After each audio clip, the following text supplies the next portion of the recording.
들으니까 가사처럼 뭔가 좀 마음이 환해지는 것 같지 않으세요?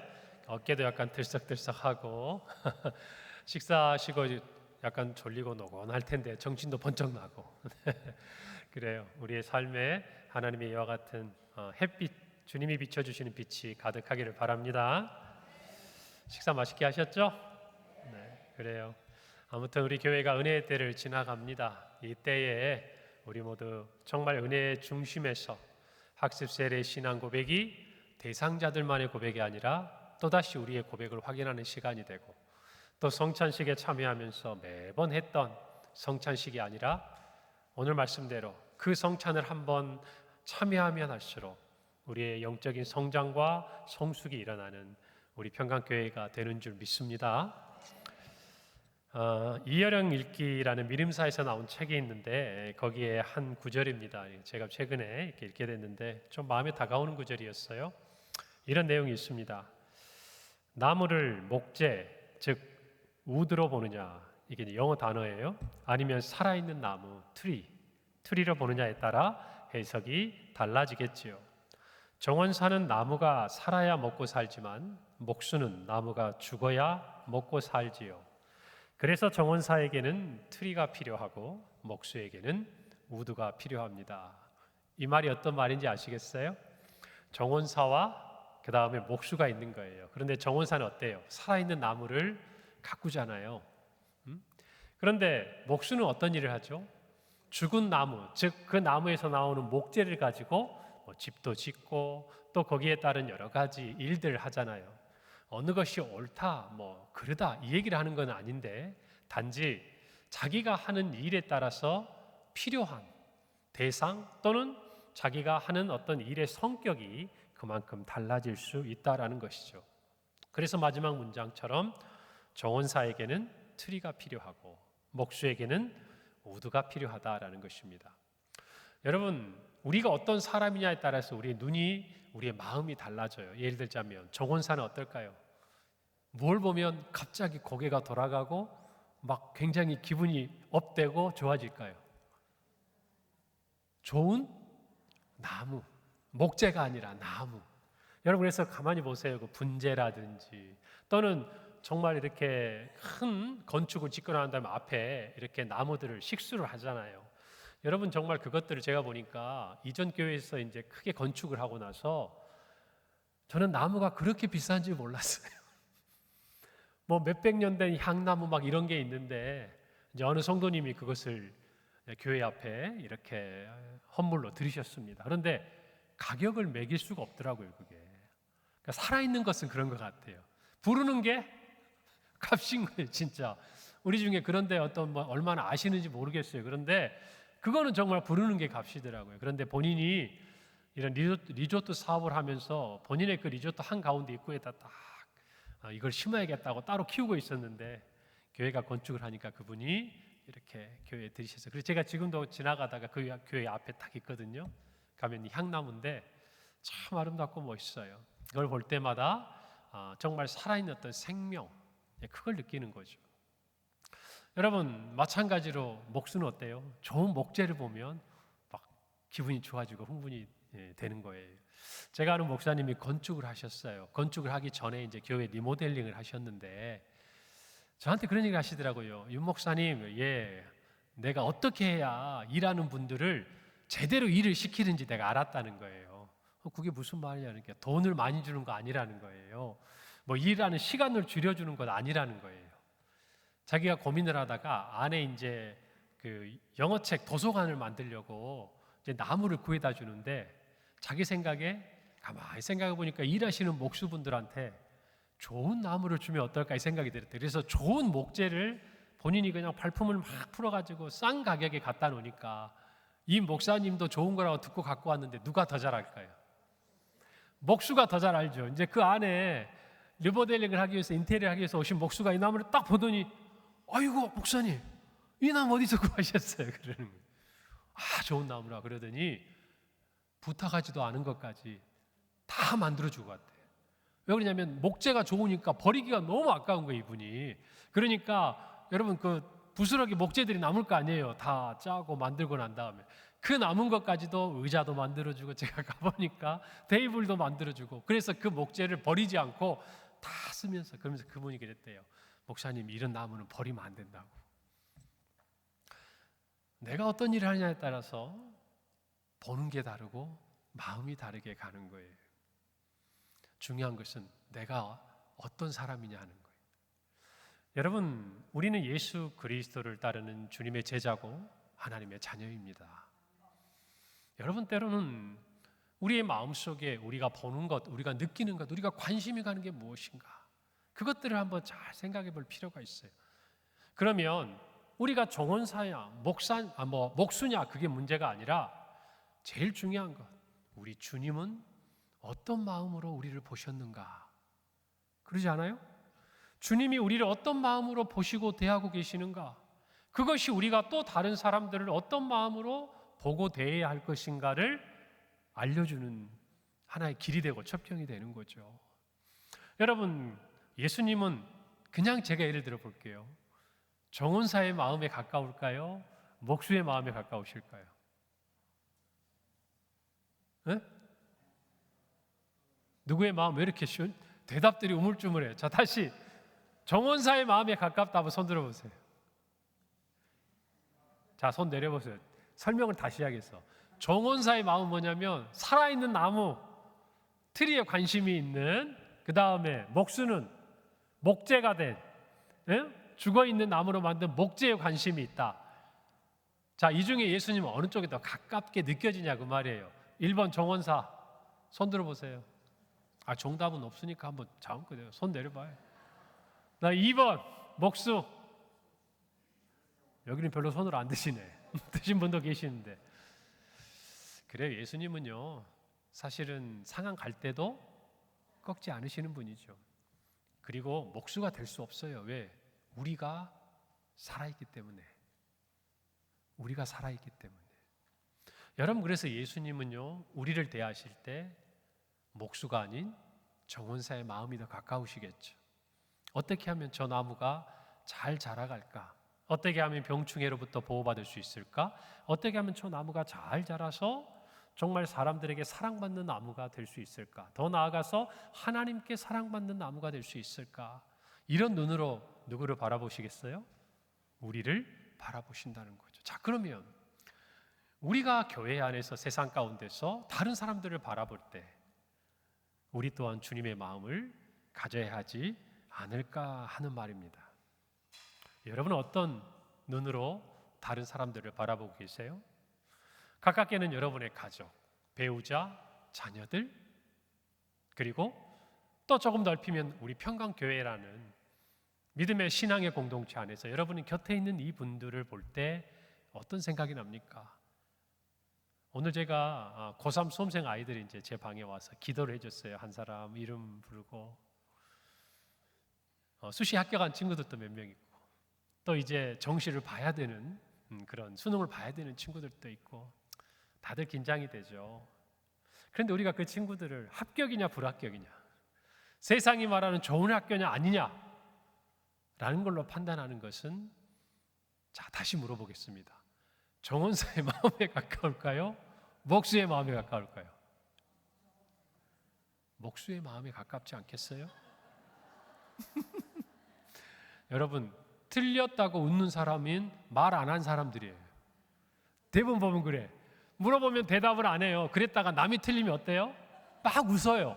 왜 그러냐면은 그래야 내가 말 안 한 걸 모르거든, 사람들이. 사람 심리가 묘한데 윤화중 목사가 그런 걸 잘하는 사람이에요. 그러니까 제 앞에 왔을 때는 잘해야 돼요. 금방 보면 알아요. 여러분, 뭐 겁주는 게 아니라 우리 다 똑같다 그러면. 틀리면 어때요? 저도 틀릴 수 있고 저도 실수할 수 있고 그렇잖아요. 그게 살아있는 거지. 목수가 나무를 볼 때는요, 필요를 보죠. 저건 어디다 쓰면 좋겠다.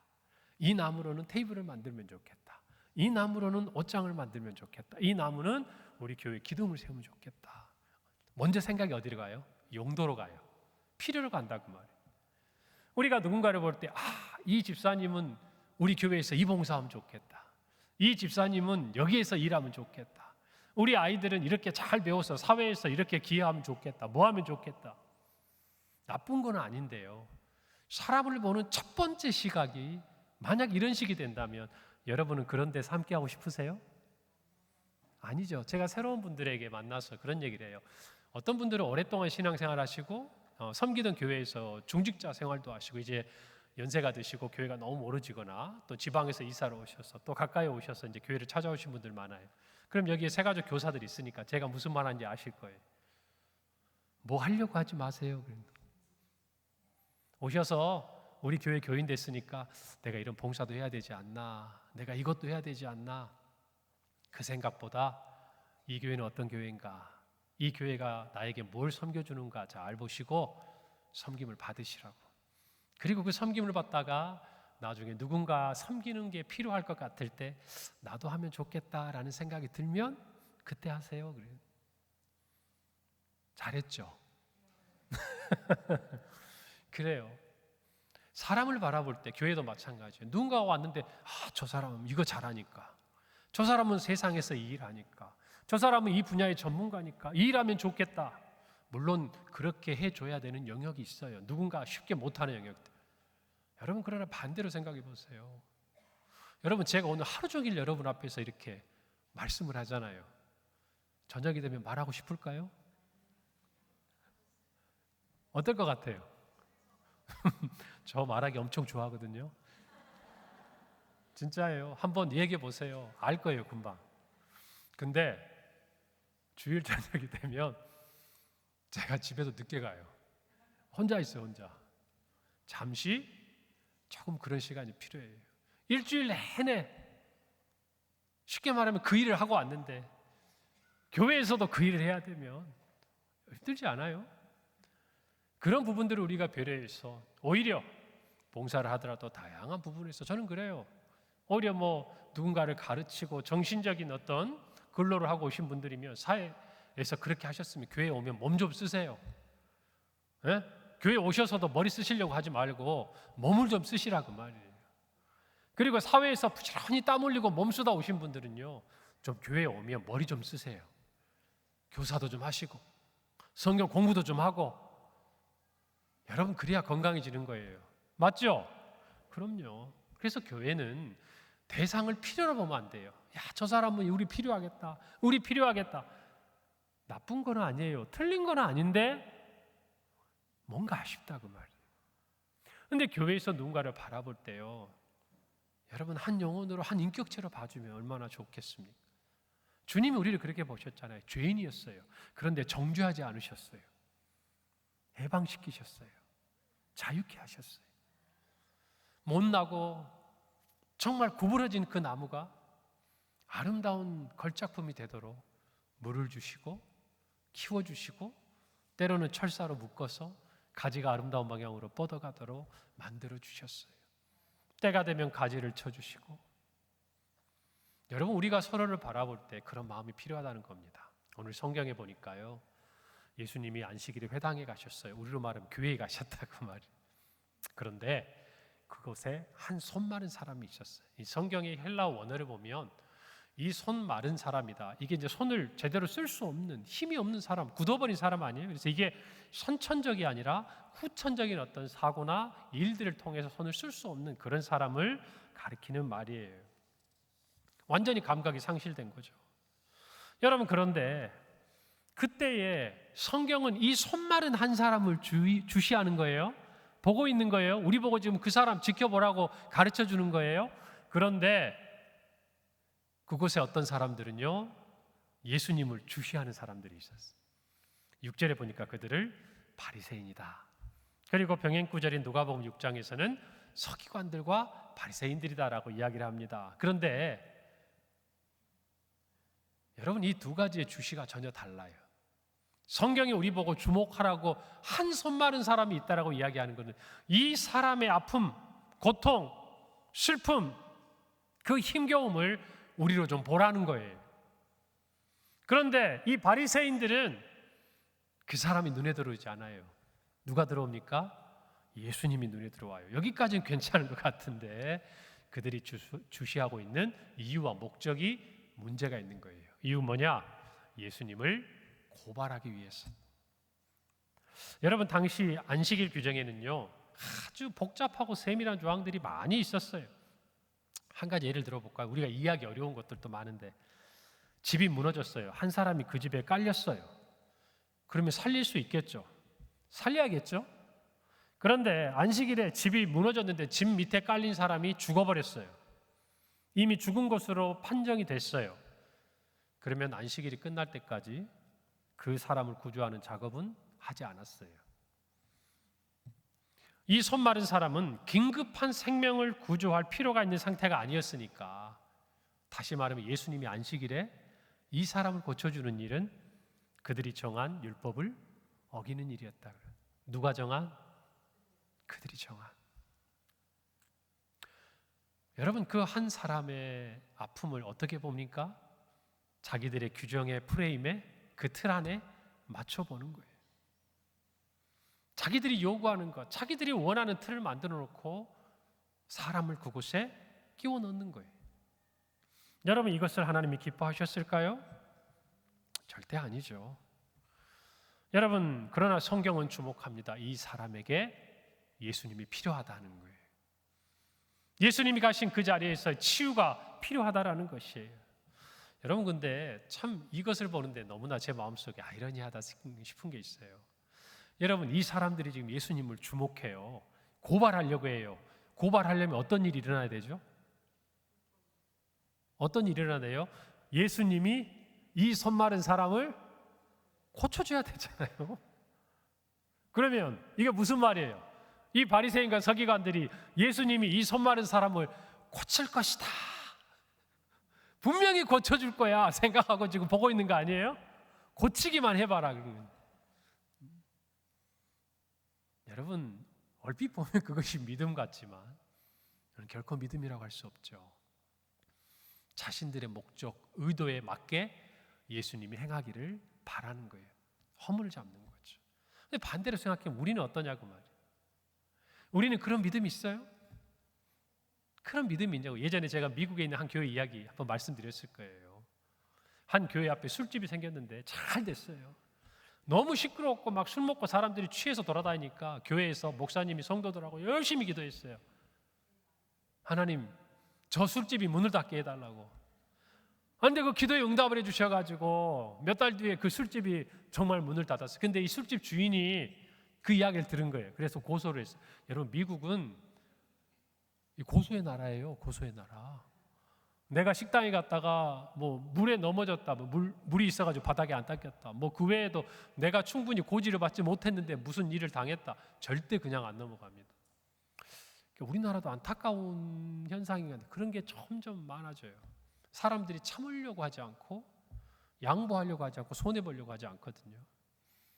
미국적인 사고는 어떤지 모르겠습니다. 우리나라의 사고로 봤을 때는 아직까지는 좋은 점보다 조금 어려운 부분이 더 많다는 생각이 들긴 해요. 또 시간이 지나면 저도 이제 옛날 사람이 점점 돼가는 거니까 우리 다음 세대들은 그게 당연하다 느낄 수도 있겠죠. 뭐 좋고 나쁜 건 아니니까. 근데 좀 각박해요.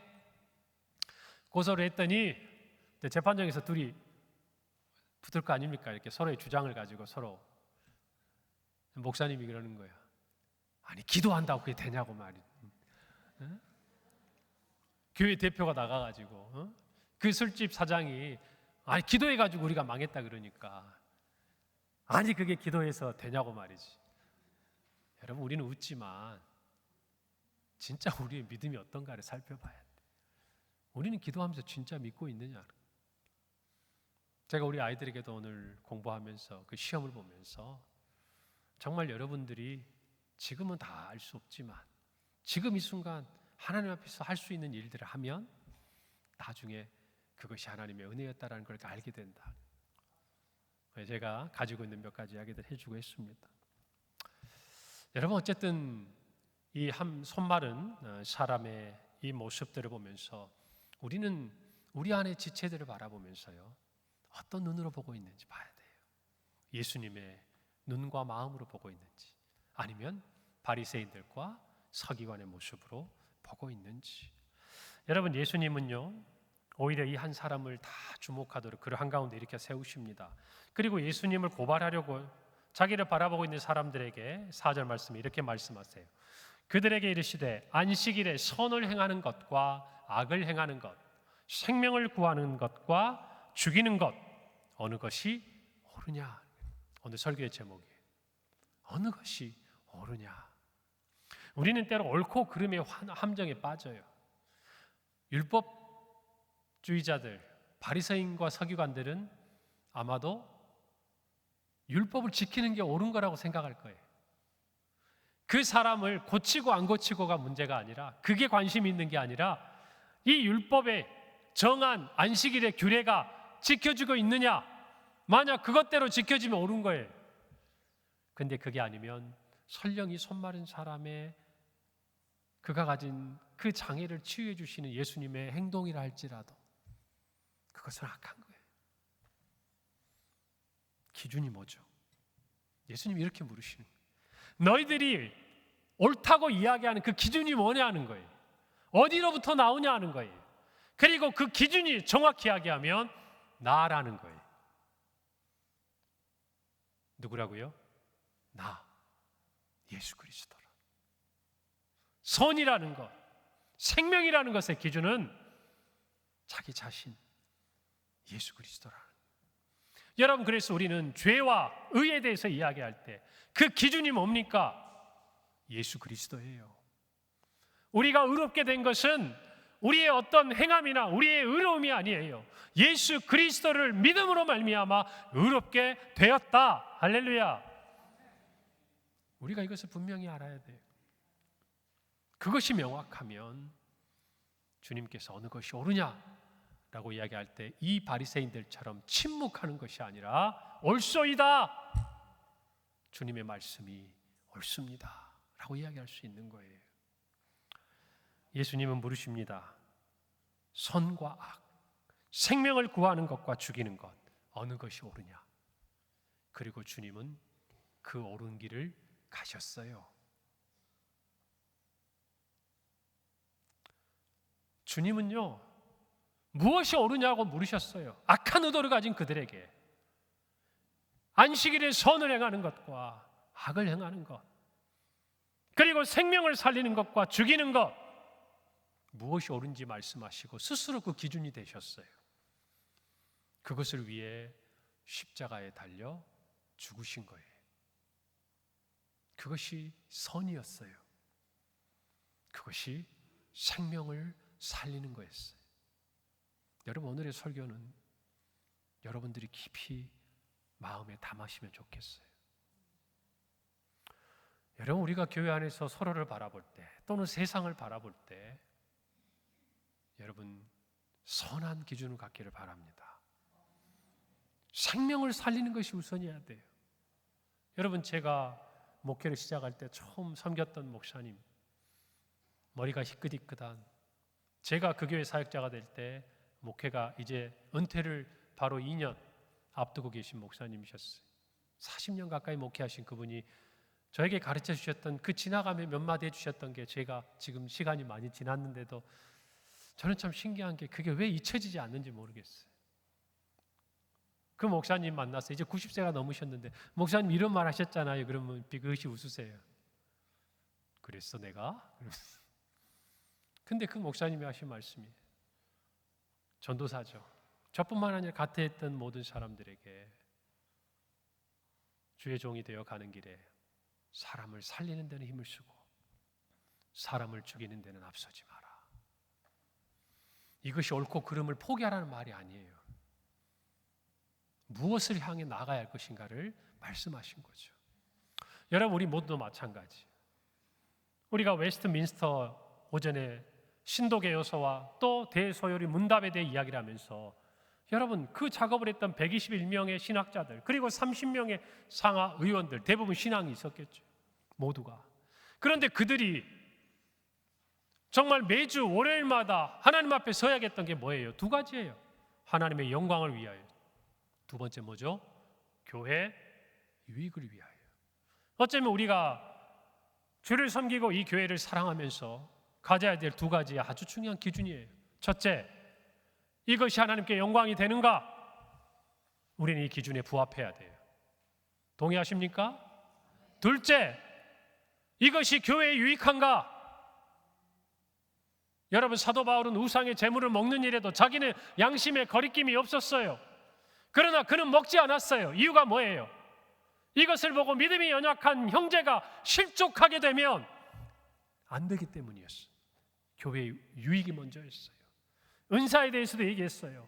방언의 은사, 또 통역의 은사, 여러 가지 은사에 대해서 이야기를 하면서도 이 모든 은사는 교회에 덕을 세워야 한다고 이야기해요. 여러분, 우리는 어떤 기준을 가지고 있습니까? 교회 안에서요, 우리는 우리의 지체들을 어떤 시선으로 바라봅니까? 저 사람은 우리 교회에 필요해. 저 사람은, 저 집사님은, 저 장로님은, 저 권사님은 우리 교회에 어떤 부분들을 위해 꼭 필요한 사람이야. 맞아요. 그러나 그 이전에 그분은 하나님이 빚어가시는 트리, 나무예요.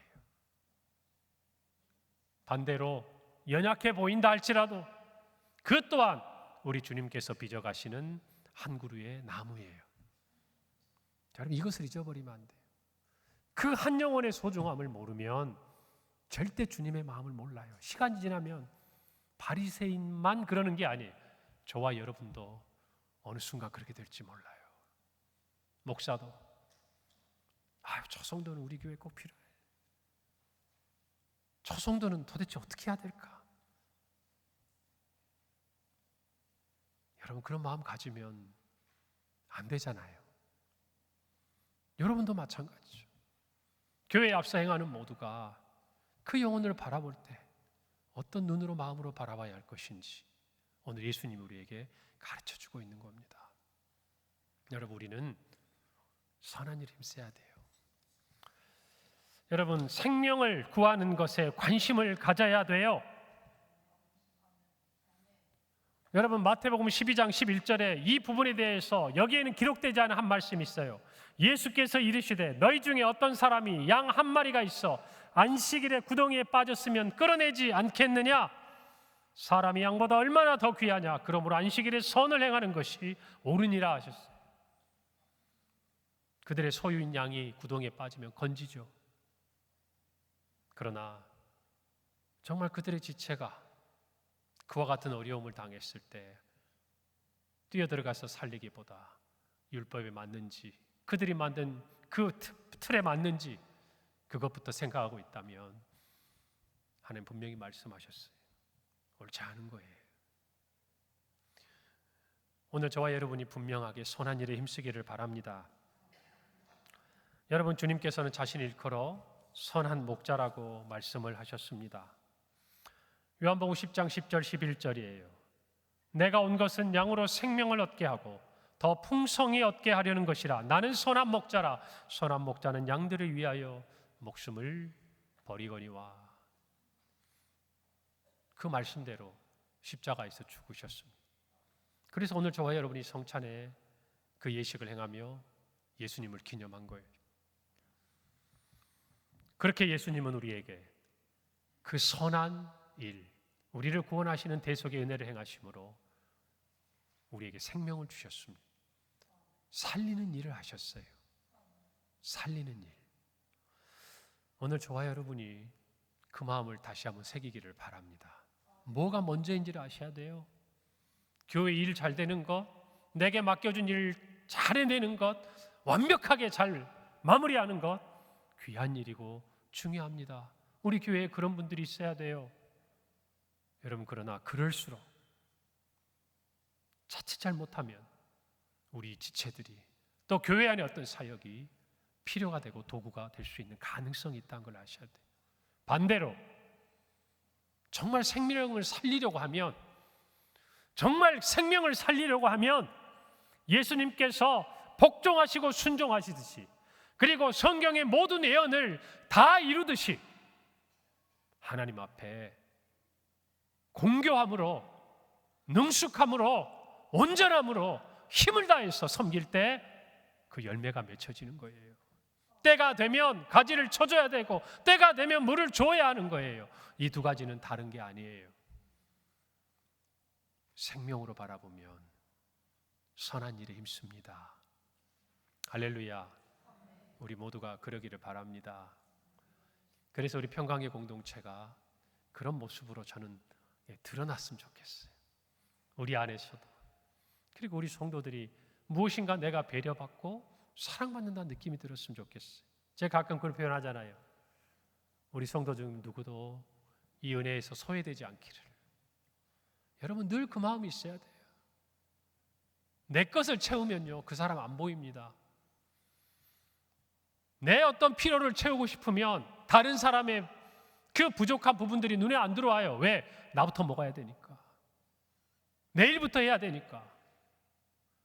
여러분 그러나 다른 사람을 바라보기 시작하면요 다소 내가 할 수 있는 일이 부족해도 그 사람을 살리는 일이 더 복되다는 생각이 들어요. 여러분 저는 우리 교회가 그런 교회인 줄 믿습니다. 믿습니다? 그럼요. 그래서 먼저는 우리 교회 안에서요 생명을 살립시다.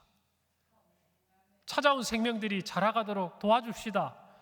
그리고 세상을 향하여도 이곳으로 오라고, 이곳에서는 여러분이 살아날 거라고, 성장할 거라고, 성숙할 거라고, 사랑받을 거라고.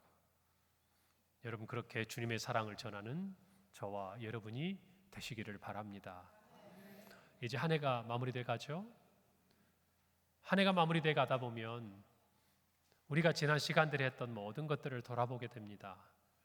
우리 성도들 너무 수고하셨어요. 제가 어제 어느 한 분을 뵀더니 저한테 그렇게 얘기하시더라고요. 목사님, 가을 음악회 와서 목사님 선물 잘 받았어요. 처음에는 선물 잘 받았다 그래서 이게 무슨 말씀이냐, 나 드린 게 없는데 그랬더니 가을 음악회 선물 잘 받았대요. 여러분도 잘 받으셨습니까? 그래요. 우리 안에서도 서로가 서로를 향해서, 그리고 우리 주변의 이웃들을 향해서 여러분 그렇게 아낌없이 베푸는 우리 모두가 되기를 바랍니다. 한 해가 마무리돼 갑니다. 아마 우리가 서로 조금 미치지 못한 부분도 있고 또 우리 생각보다 잘한 부분도 있을 거예요. 나는 올 한 해 주를 섬기면서 무엇을 기준으로 가지고 섬겼는가? 나에게 남은 것이 있다면 사람인가? 아니면 일인가? 물론 이렇게 얘기해서 일이 가치가 없다는 게 아니에요. 그러나 그 일 또한 마땅히 사람을 살리는 가운데 이루어져야 하는 것은 분명해요. 우리 모두가 이 마지막 올 한 해 사역을 마무리하면서 여러분 다시 한번 주변을 돌아보세요. 그리고 그를 귀히 여기세요. 귀하다고 살펴주세요. 그러면 우리 모두가 하나님의 은혜 안에 거하게 될 줄을 믿습니다. 아멘. 그러므로 우리 평강교회가 정원사와 같은 주님의 마음을 닮은 아름다운 하나님의 자녀들로 가득하기를 바랍니다. 기도하겠습니다. 하나님 은혜를 감사합니다.